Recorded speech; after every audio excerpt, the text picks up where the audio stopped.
Hello and welcome to Merlin's Manor. Today I'm going to be giving my thoughts on Maki Master, which is a revamped version of Wasabi. Maki Master is produced by Kids Table Board Gaming. The game plays from 1 to 4 players and focuses on tile placement on a shared board where you are trying to score recipe cards by placing out the ingredients on the shared board in such a way that you have all of the required ingredients connected together.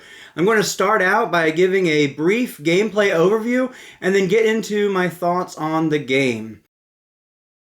Now all players will start out with 3 recipe cards, a 2, a 3, and a 4. The higher number of recipes are worth more points, but they are harder to complete. Each player will set out a teacup on the board wherever they want to put it. 3 action cards will be placed over here, and 1 wasabi will be placed on the wasabi pool. Also note the size of the board varies based on player count. Now on your turn, you're going to first of all place out an ingredient anywhere that you want to on the board where they're not already ingredients. You can place it on a space that has a teacup. You'll just move the teacup first if that's what you want to do. After placing an ingredient, you can either score a recipe if you have the proper ingredients in the row there, or you can take a secondary action. If you have all the ingredients connected in a straight line, you can choose to score that recipe for endgame points, which are demonstrated here by the stars. If it was a 2 recipe card, you're going to gain one of these action cards here. If it's one of the 3s, 4s, or 5s, and you have them in a row, all the ingredients lined up in the exact order that they are, you'll also get the wasabi that's listed there. And wasabi is worth 1 point each at the end of the game. In order to score a recipe, you must have contributed at least 1 ingredient to the recipe on that turn. After scoring a recipe, you gain a recipe card from one of the stacks, and you follow the directions on the back of the stack. The 5s are going to have you put out 2 wasabi into this pool here. The 4s will have you put out 1. The 3s will have you gain 1 wasabi and put 1 on the pool. And the 2s don't do anything extra right there. Note, if you plan well, you might actually score multiple recipes, and in those cases, you'll gain multiple cards. If you cannot or choose not to score a recipe, then you can do one of 3 things. Either gain an action card, collect all of the wasabi from the wasabi pool, or you can take any number of cards in your hand, discard them, and draw up new cards, but you will not perform the actions on the back of the cards when you do that. Note, you do have a maximum of 2 action cards that you can have in front of you at any time. The end game is triggered whenever there are no empty spaces on the board at the end of a player's turn. Each player then, including the player who triggered the end game, gets 1 final turn, but since there are no empty spaces, only players with action cards that allow them to manipulate things on the board will be able to score recipes. Then everyone adds up their points from completed recipe cards and their wasabi for 1 point each, and the player with the most points wins.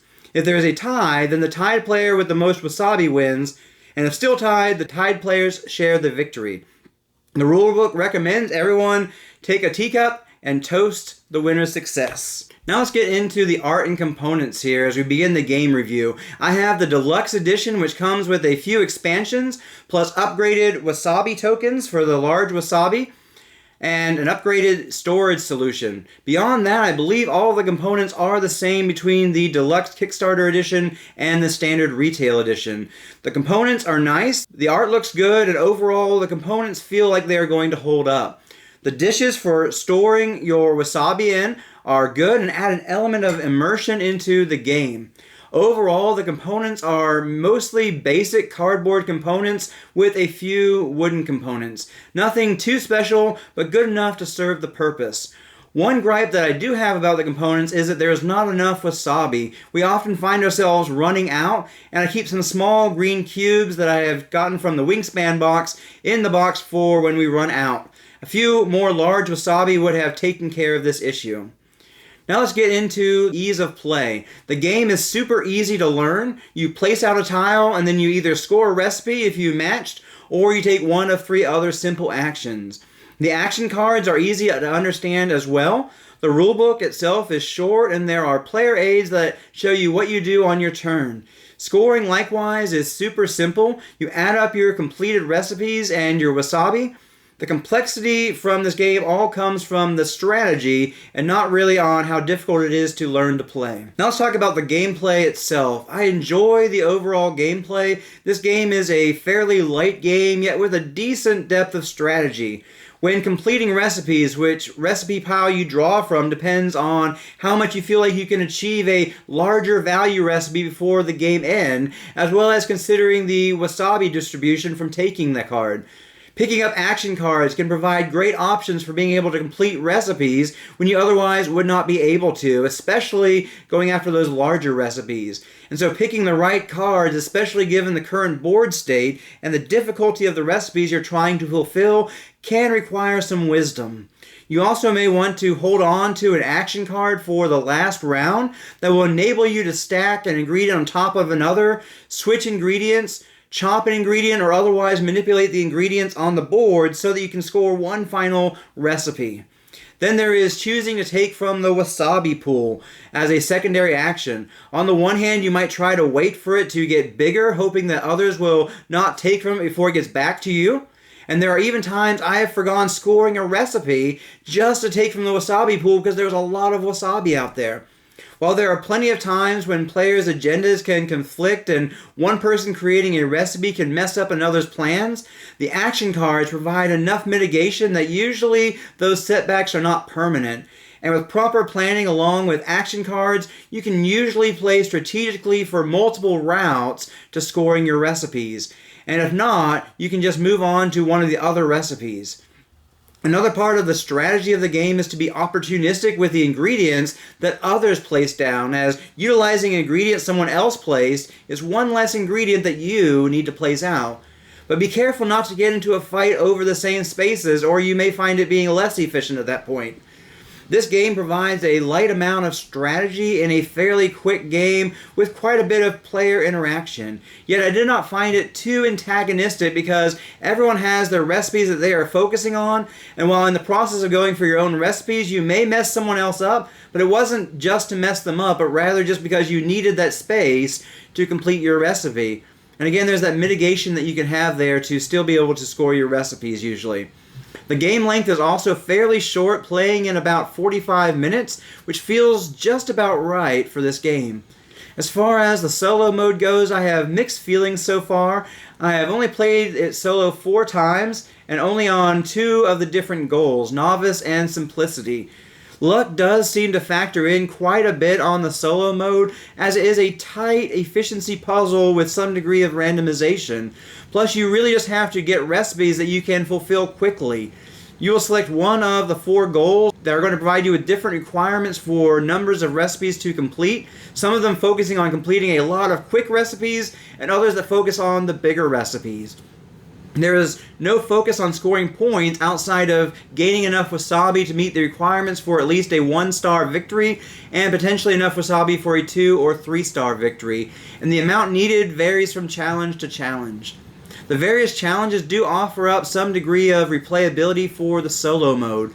There's also a bot that you run, which I found fiddly at first. Basically, you'll roll a die and then count that many rows, skipping completed rows, as well as counting through the bot's stack of ingredients, and then you'll place the ingredient in the row it lands on as close to where you last placed an ingredient, with ties being differentiated on the bot's card. Then the bot will either take the Wasabi from the pool, or do an action depending on if the die roll was greater than the number on the Wasabi or not. What the bot did was random and to a degree simulated another player potentially getting in your way. Sometimes it could inadvertently help you by placing out an ingredient that you needed, but you couldn't plan for that because it was random which ingredient it was going to pull out. But more often than not, the bot would get in your way.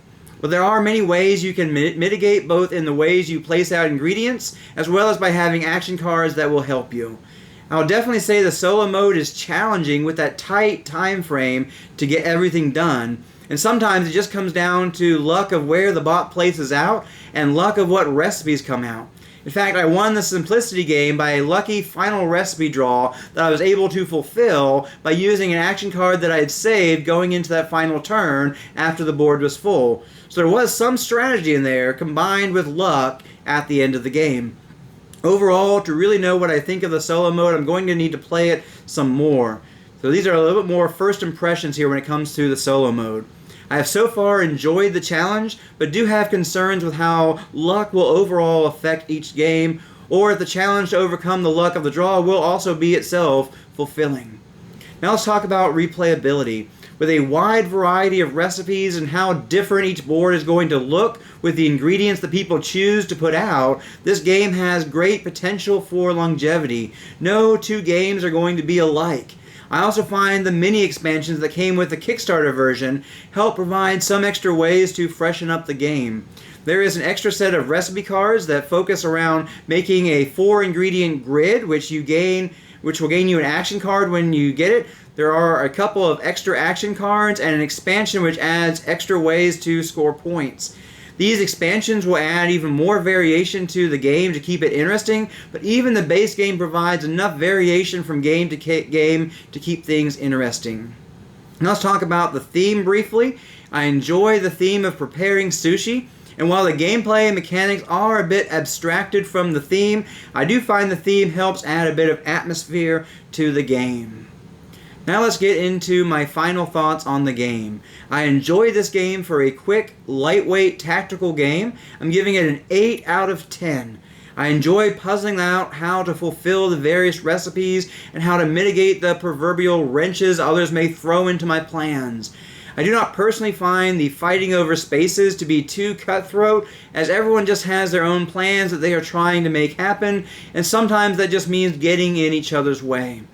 I really enjoy how the action cards allow you to mitigate problems with fulfilling recipes, and find focusing on getting the right action cards to be a big part of the strategy in this game. There is also some friendly interaction found in how you place wasabi in the pool when taking a recipe card, and then on the flip side of that, a game of chicken over taking the wasabi pool to add some tension. If you want a game with a deep strategy, you might find this game to be a little too light. And also, if you are not a fan of games where you have a shared board and one person's actions might get in your way, then this also might not be a game for you. Otherwise, I find this game to be an enjoyable game that we will often bring back to the table when we want a short, light game with a sushi theme. As always, I hope you have gained some insight into this game as to whether it is a game for you or not. At some point, I do want to do a solo playthrough so you can see how it plays, so be on the lookout for that. In the meantime, check out one of these videos. Have a great week and keep on gaming.